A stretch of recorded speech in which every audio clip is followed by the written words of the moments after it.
Hey everybody, it's the Last Robokai here, and welcome to the final episode of the campaign for Warhammer 40,000 Space Marine.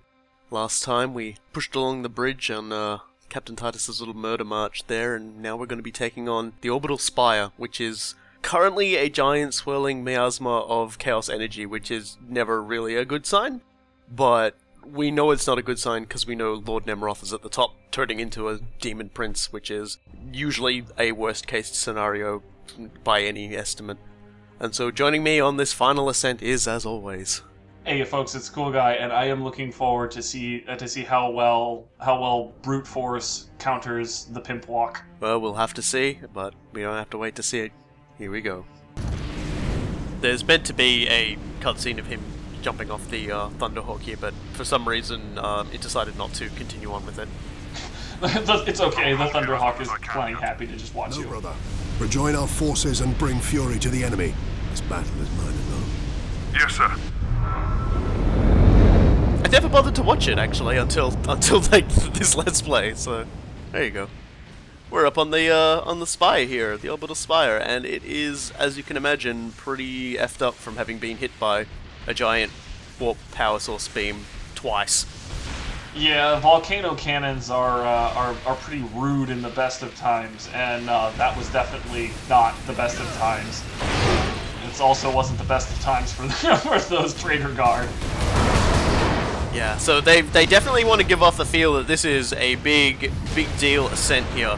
You know, like Titus is mad, he's bringing out the Thunder Hammer, he's got the jetpack on, and you're going to be smashing through like enemies that are pretty much arranged for you to smash them. It's not to say it's still not dangerous, but you know, it's also just fantastic because it's like they knew. Okay, we're about to go to the penultimate chapter. How can we make this feel suitably epic? Okay, it's the most fun mechanic that we've got, along with the most brutal weapon. Done. And it's definitely a different sort of platforming affair here as well, because This madness you know, will not stop me, and neither will you. Because the level is definitely a lot more pieced up now. You know, you're not. It's still a straight path, but it's different. I like that.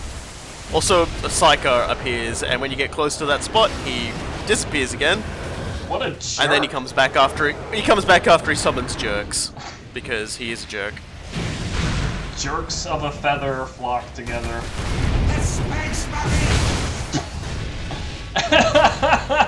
He starts yelling, Space Marine is here.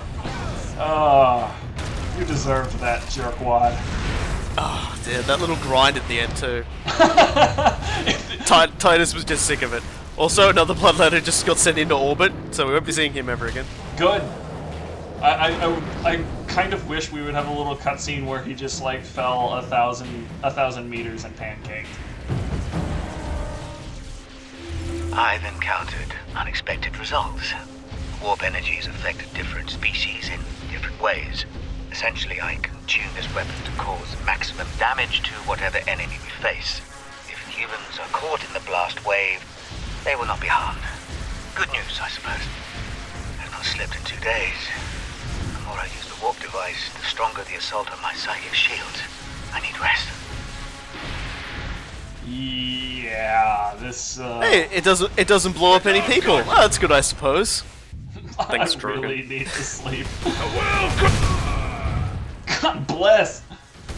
They lined him up and you knocked him down there. Oh yeah, they absolutely love the sequence because they just get, you know, the Bloodletters are a threat. They're in numbers enough to threaten you, but geez, all you have to do is love tap them. Yeah, the Thunder Hammer is just so absolutely gorgeous for messing up Bloodletters, and you know, yeah, if you get too cocky and you're just spamming the mouse button, you can still get your butt kicked here pretty easily. But you know, I mean, if you're paying attention, you're using your jetpack, you will just absolutely run circles around these guys, and it is one of the most satisfying feelings in the game. Also, Dead Havoc. Yep. Yeah, he was off in a bad place. Jerk. Bad for him, good for us, because it also has a Sever Skull. Oh. The psychic attacks are increasing. I'm hearing things now. Name, a constant whisper in my mind. I must withstand it. Because something completely unexpected has happened. Orcs are invading this planet. The timing is perfect. The Psychic Scourge weapon is nearly ready, and millions of orcs will prove the ultimate test subjects. I will save this planet. History will remember this as the moment we turn the tide against the alien threat to our people. The road to hell is paved in good intentions. Yeah, and you can already see it's almost like he's trying to use that to distract himself from the fact that, bad times ahead. Kill the loyalist! Your brothers thought the same, traitor. Their corpses lie behind me. Oh, man. Yeah, Titus is... I have one thing I've always loved about Warhammer 40,000 is just the verbal battle that just goes on between Chaos Space Marines and Space Marines. You cannot find people that hate each other any more than those two particular factions. There's just completely despise what one another represents. Oh, out of fuel. The fun is over. Yeah, it's a sad day for jetpacking thunderhammers everywhere.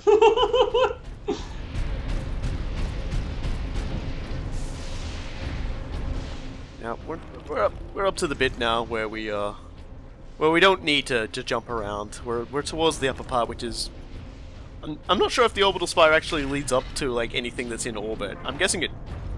Well, I don't think it does. It actually looks very much like a space elevator, which is totally a theoretical engineering feat, where you build something up so high that at the top of it you don't have a whole lot of gravity messing with you. So it makes it a lot easier to load and unload cargo because you don't have to deal with the gravity well quite so much. I imagine that's what the orbital spire is supposed to be.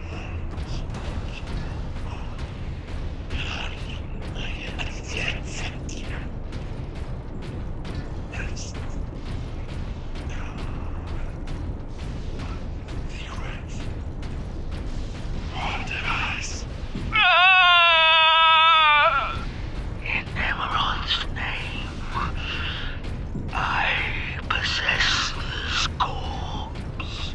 I possess this Inquisitor. I possess his secrets.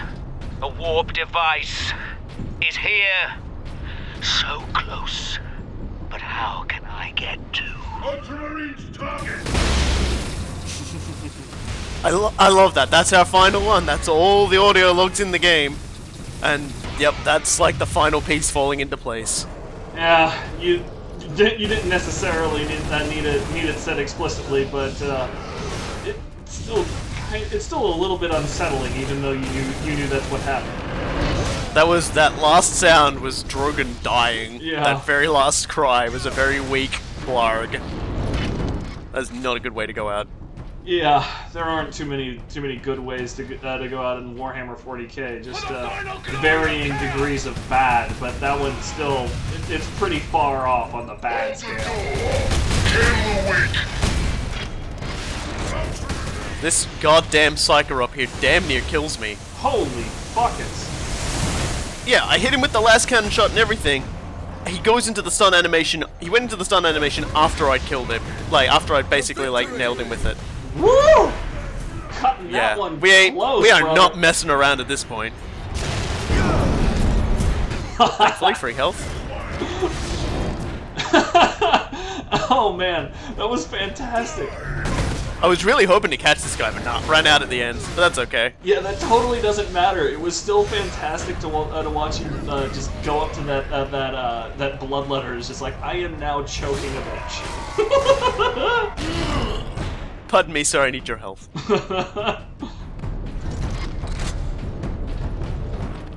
I do like the set pieces that build up towards this. You're getting further up. It definitely looks like something they'd be loading stock on and everything.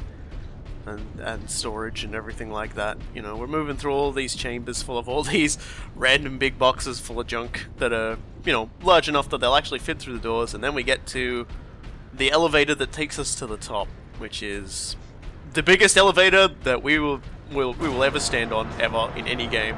And particularly in this game. Look at this thing, Jesus. The bigger the elevator, the more important the place it is it takes you to. It don't get much more important than this. They thankfully they cut it, so we don't have to spend our whole time going up. We just get to see that things are, you know. It's one of those quality of life things that I imagine came out in game testing. There is much blood in my hands, for all those you have killed, for Sidonus, and for the Emperor. I will finish this. There's a lot of energy crackling around on this one. This is where the warp is bleeding into reality. Yeah, if you don't have a good sense of foreboding right now, you might want to check your pulse, because I'm pretty sure you're dead. I am Nemeroth, your herald and champion. I have burned 1,000 worlds in your dark names. You challenged me to recover this fragment of your power, and I have done so. The slaves of the false emperor, who dared claim it as their own, lie dead at my hand.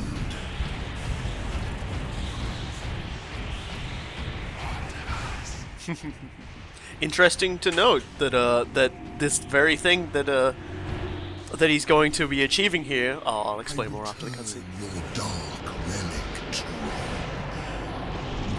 I offer up this world and all those upon it.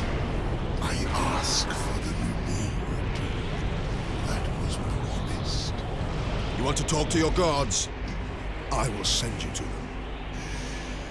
Admitted, Titus. The power of chaos is within you, calling to this relic. Imagine the Ultramarines dominating this galaxy in glorious conquest, with you at their head. Imagine the power you could wield. As a slave to chaos, nothing you say could tempt me from the path of honor, or from avenging the deaths of my battle brothers. You are no threat to me now, Ultramarine! Nemeroth's got a lot to say, but it is very interesting to note that the ascension is coming about. Stop my ascension! Largely because Your favor. Nemeroth, please stop talking. I'm trying to explain something here. Make me demon kind. Essentially, this is the final point in a long path that anyone who follows Chaos would go. Because the big thing that attracts a lot of people to the Chaos Gods is the fact that they do pay off. They do in fact give you what you ask for. And if you ask for ultimate power, they will set you a lot of tasks, and you have to do a lot in their name to get there. And this, for Nemeroth, is the final stage in what has been a long service to Chaos. They have essentially said, okay, you've done all of this. This jackass has come into the warp and stolen some warp energy. He has stolen some of our power. Your job is to go back and get it. It seems like such a little affair, such a little thing, and yet, this is so important to Nemeroth, and I love that. I love that idea.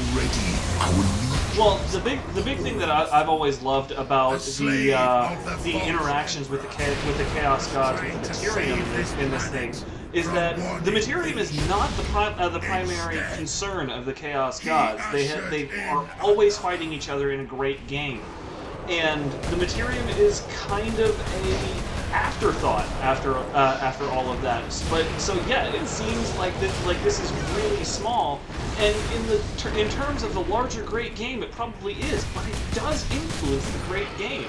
So so they're willing to play with this mortal and dump all of his desires in front of his feet, just to be able to help themselves with the great game a little bit. We'll cross into this. So I've always loved Relic's appreciation of the lore in this. Mm-hmm. I'm not dealing with these guys today. Yeah, you're doing it right.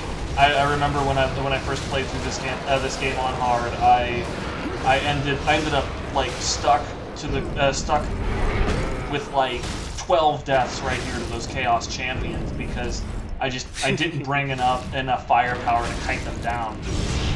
Oh yeah, and those champions, if you let them get close, they will cause you so much trouble. Oh my god, they will just turn you inside out. But you have no one, and you will die here, alone.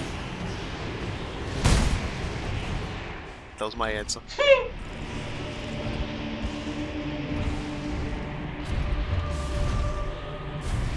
Killing my servants matters little. I am unassailable. The gods of chaos protect me with the very energies of creation. You forget, Nemeroth. I am no stranger to the touch of the warp.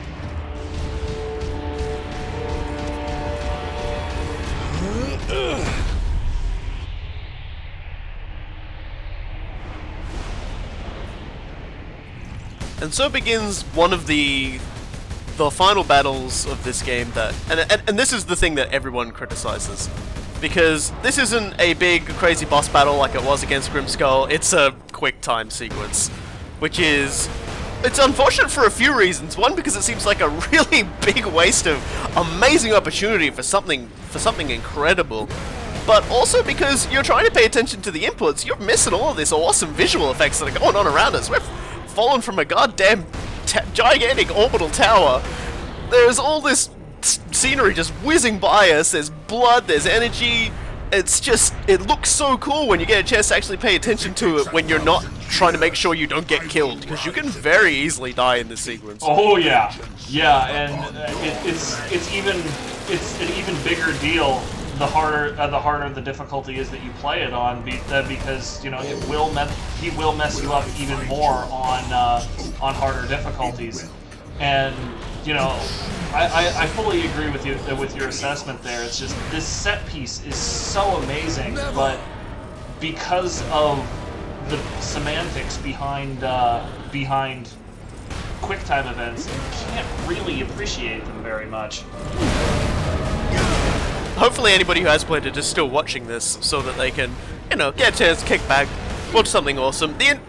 Another problem here is that what you're trying to do, and it's not entirely clear the first time you play through, is all of these sequences, you're building up fury as you do this, and essentially what you're trying to do is you're trying to get to the point where it fills out, and then you can do one of the 2 finishing moves that are required. So you can go into this fight with a full fury bar, and you can get that first stage over fairly quickly, and then you're like, well, why is this part taking so long? Oh, that headbutt. Yeah, it's still amazing to watch as far as just like the art and everything that goes in it, the effects, the thought, the care, the love, and your head explode. It's just the only disappointing part is that you have so little agency in it.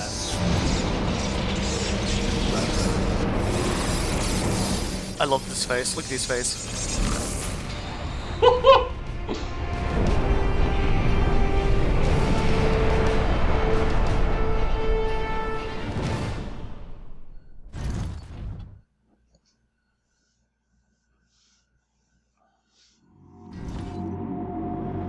Look there, Ultramarine. You have saved this world.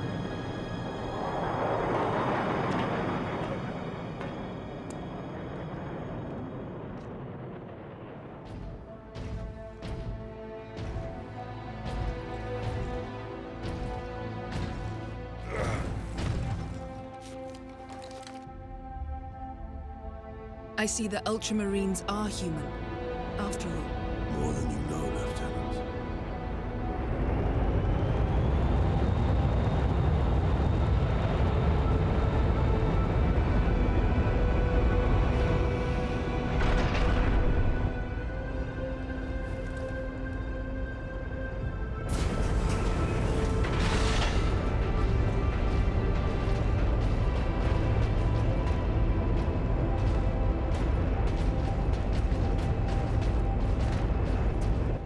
Inquisition is here.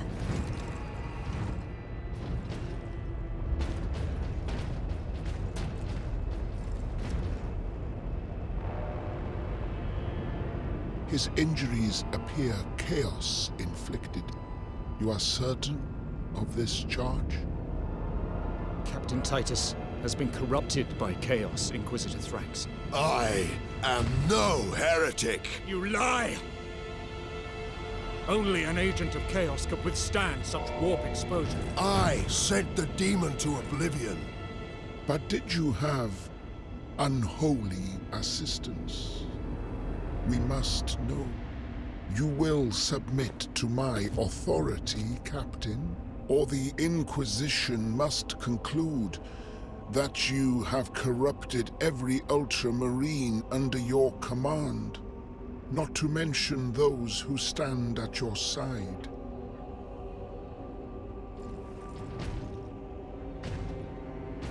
Ignore his threats.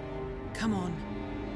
The Inquisition will destroy you, Mira, and the Ultramarines will be forever dishonored. Leave my brothers and the Lieutenant alone. I will come with you.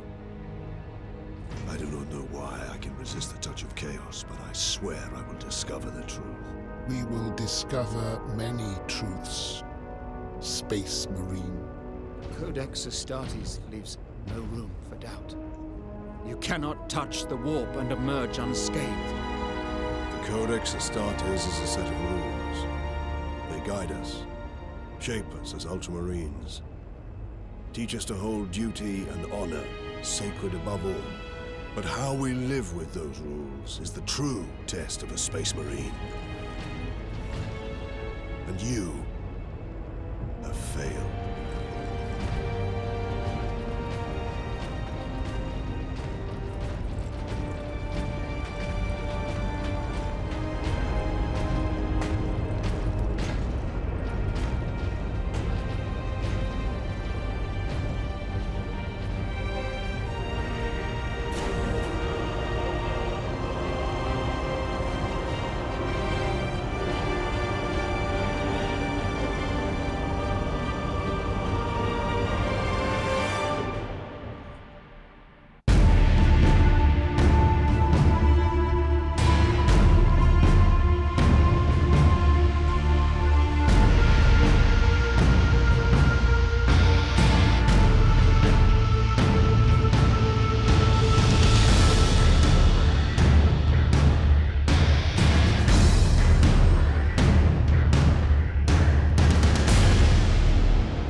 And there you have it, folks.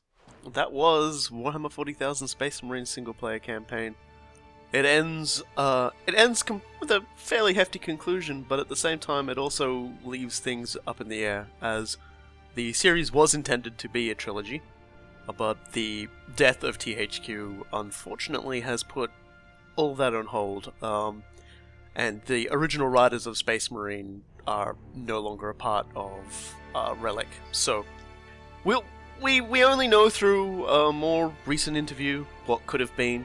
It was the idea that in the second chapter of the trilogy would have been Captain Titus going full angry mode, as well, he worked for the Inquisition, I would assume, or ran away from them, hard to say. And it would have culminated in the third part of the trilogy with him coming to terms with his anger again, coming to terms with his place in the Imperium, and returning actually as a chapter master of a newly formed Space Marine chapter. So one would assume he acquits himself incredibly well in order to get that far. That's what would have happened. Unfortunately, we'll never see that. But I think, as far as it goes, Space Marine, Warhammer 40,000 Space Marine, was an excellent first shot by a studio known primarily for real-time strategy games, getting into making what is a compelling story for a really satisfying action game. And as a point of fact, I actually got this wrong when I was responding to some comments by some of y'all in the last couple of videos. There is such a thing as a negative psionic level, and I imagine that Leandros simply didn't know about that. But there are 6 different assignments for negative psionic levels in the Imperium: Sigma, Tau, Upsilon, Phi, Chi, and Psi. And only the 8th one, Omega, is a full blank. So, Leandros, you were wrong on that one as well. You were not wrong that Titus was acting creepy, however. It must be said, there are images done in the style of various t-shirts. Leandros was right. He was definitely well within his grounds to be utterly terrified of what could have happened if his captain had fallen to chaos, because we saw in Dawn of War 2 what happens when a chapter master is a chaos worshipper. It nearly killed the Blood Ravens. It took him into civil war. It nearly wiped them out. And not just the Blood Ravens, the entire Aurelia sector.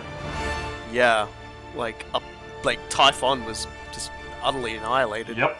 So, yeah. And I also would like to say, for what is essentially one small scene at the end, the voice actor for Inquisitor Drax knocked it out of the park. Mm-hmm.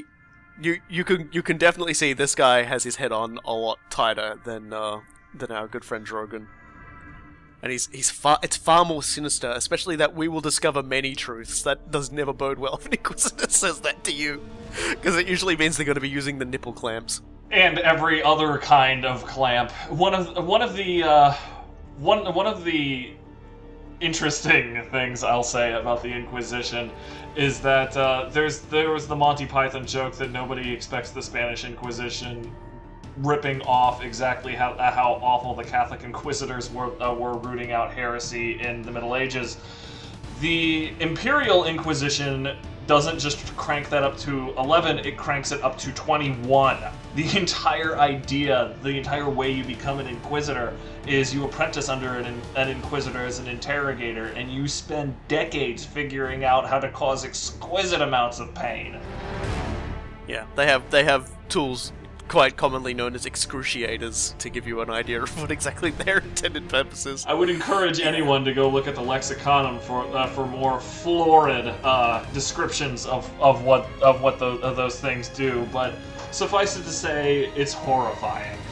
Yeah, there is only one group better at torturing people in the entirety of the Imperium, and that's the Dark Angels, because they specifically torture Space Marines and have actually gotten some of them to turn. Yep. So that's pretty impressive. So Space Marine, I just want to say we have been incredibly up and happy about all of this. Also, I just want to point out that one of the babies is actually named Aurelia, and I think that's awesome. One of the babies born during the productions of Space Marine. I love little things like that. These are like, you know. I'll get back on the point. Sorry, I just love the fact that someone's called their kid Aurelia. It's a nice girl's name, but it's so nerdy. I love it. But we were really positive about this game. There are some criticisms that I feel it is fair to air that are in regards to this game, because they came up a lot in the thread at the beginning as well, and they came up a lot in the Something Awful thread for the game. The big thing a lot of people talk about is the simplicity of it. The combat is very much a series of very simple combos and shooting. The scenery is also extremely brown and dirty. I believe we did talk a little bit about this in the Let's Play itself, but that is a fair criticism. Another thing that was pointed out to me as well is that during the Stormboy segment you can't actually die. And there you can sort of see in a few other places the design seems a little bit rushed. Things start to fall apart a little.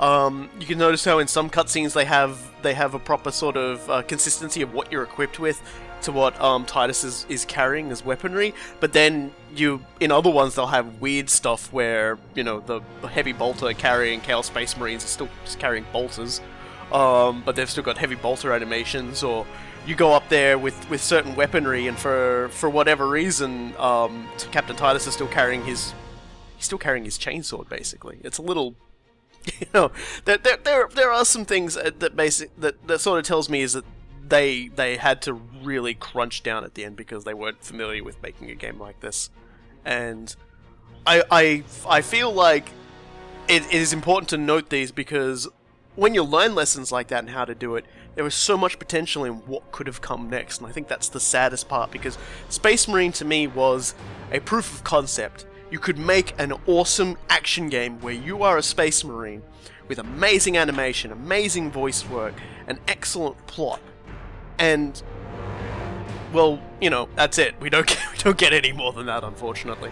I would agree. I like the fact that you put it in terms of an amazing proof of concept, because this in and of itself is still a great game. It's still so much fun, so great to play. And honestly, if any of you here haven't picked it up, it's really cheap right now. I would encourage it. It's a wonderful way to romp through 8 hours. But I love that you put it that way, because I always thought it was much like Dark Messiah in that same way, in that you can have a game that takes a relatively basic concept, puts a wonderful spin on it that makes it so much fun, and because of unforeseen circumstances or devil in the detail things, a lot of people end up missing the forest for the trees. And I think that's a real tragedy. Yeah, one of the things I feel is important to note when we talk about the simplicity of the combat system, that was something that was brought up a lot by people, and that is true. It is a very simple, like, especially with melee. It's not like Devil May Cry's or even some of the ones that are, I suppose, like, I can't even think of a name of one at the moment, but ones with a simpler sort of like combat than compared to like big action games like the Devil May Cry series, but at the same time still having a lot more variance than what we got here. But at the same time, Relic were aware of their limitations, and that's why I made sure throughout the Let's Play to note the enemy arrangements. Because if you notice, that's where they went, and they changed things up, and they put things in different positions, and they arranged the terrain in certain ways, so that the challenge would never quite be the same, even if you were doing the same thing over and over again. And I think that is a mark of really intelligent design. This isn't like, say, Dragon Age 2, where enemies just dive out of nowhere, like, after you finish off a wave. These guys come ahead of you, and, you know, depending on the enemy type, you're going to have to deal with it in certain ways. How is the terrain going to work for you? How are you going to deal with these certain elements? And Relic really nailed that, and that is part of why I love coming back to this game, because it's always a challenge with every single scenario they throw at you. I've always kind of felt that people complaining about simplicity are somewhat missing the point. This may be my day job talking programmer, of course, but you know, there is an elegance in simplicity. Yes, you know, there are relatively simplistic combos and everything, and the executions are very predictable. But like you said, because of the challenges and the subtle pressures that are put on you, doing something like a deathless run, like you just did, it is not a simple concept because you have to be constantly aware and thinking the next 6-7 seconds ahead at least, and that is not an easy skill to master. It requires that you know your enemy very well, and it's a very high level of play. Yeah, I didn't show any deaths simply because I only died once during actual game recording, and it backtracked me so far. I was practically at the beginning of the level again, so I thought, well, that was a waste of time. So it wasn't entirely a deathless run. It was a one death run. I make this game look a lot easier than it is because I do a pre-run before I play it. If you dive into this game, you'll actually be surprised at how quickly you can die, or how quickly the situation can spiral out of your control, because you'll get way into flailing around, waving the chainsaw around, killing orcs, and then suddenly your health's gone, you're being staggered. It's like, oh god, I need health, but you're getting pounded by a whole bunch of greenskins. It's like suddenly the situation very quickly rolls out of your control. So you have to be very conscious the whole time of what you're doing, and I think that is, for me, the heart of the Space Marine. You know, these guys are practice combatants. They are thinking 2 steps ahead every time they're doing something. If you get into that mindset in this game, you'll have a whole load of fun. I mean, you'll have a whole load of fun anyway, because, I mean, you're punching an orc in the head and it explodes. Yeah, if you don't like that, I just don't know what to say to you anymore. You're grinding a renegade psycho into a bloody smear on the floor, and then just giving a little shuffle afterwards, just to drive the point home. Just to You wipe your foot really off. hate that guy. Like we talked about how amazing the animations are in this game. That's just another little touch. Like everybody who worked on this game, even though THQ went down, even though this game probably didn't sell as high as THQ would have liked, or as many people would have expected, it still is an excellent game. It is still one of the games I had the most fun with of all the games that came out when it around the time that it came out. It was just a phenomenal experience. So, ladies and gentlemen, that was Warhammer 40,000 Space Marine. There is still quite a fair amount to go yet. We'll be heading off to the multiplayer, and there is a lot to the multiplayer. I may, in fact, actually do a video explaining all the different things about what is in the multiplayer before we actually show those videos off, and I'm going to be doing a lot of organizing to get everyone together, because there's a lot of different modes we can play. But until then, I have been the Last Robokai. And I've been pleased to be here. Cool guy. Thank you, everybody, for joining us with this. We hope to keep you all around for the multiplayer videos, but for this one, it has been an absolute treat, and we hope you all look forward to the future. We'll see you all next time.